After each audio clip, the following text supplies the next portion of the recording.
with what happened in Baghdad today. President Bush showed up for an unannounced farewell visit, but much like the war in Iraq itself, things didn't go exactly the way they were planned. CNN's Michael Ware is in Baghdad. I talked to him just a few minutes ago.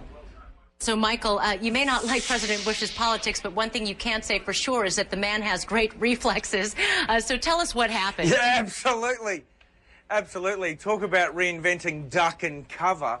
OK, what happened here today is during the president's surprise visit, he has a press conference this evening, local time, with the Iraqi Prime Minister Nouri al-Maliki. Now, then the most extraordinary scenes took place. While President Bush was talking, an Iraqi journalist for a television network here stood up and threw his shoes, first one, then the other, at President Bush, narrowly missing his head, and there we see the reflexes of the president. After this, obviously, Secret Service and others jump on this guy and drag him out, still screaming, having called President Bush a dog and saying that, you know, this is your farewell, so to speak.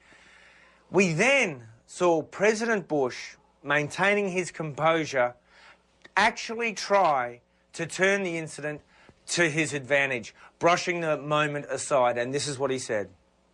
So what if the guy threw a shoe at me? But you are also here to talk about progress and to mark progress to bring it like this and the kinds of security aids that you talked about today. Right. Do you consider this a victory lap? No, I consider it an important step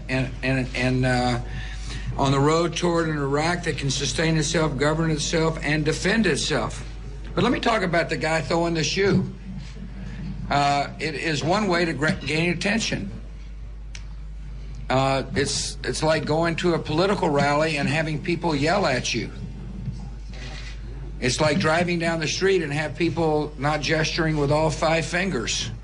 So that's how President Bush tried to handle this rather delicate situation. And bear in mind that in Iraqi culture, throwing a shoe is close to the ultimate insult, normally reserved for things like the statue of Saddam Hussein. During the invasion, when it was pulled down, the Iraqis slapped it. Right. And and we saw shoes thrown at an effigy of President Bush just a couple of weeks ago in a rally, perhaps prophetic, Alina. Well, at least he was able to joke about it, and he did, by the way, say, Michael, that it was a size 10 shoe. Now, I don't know if he was serious.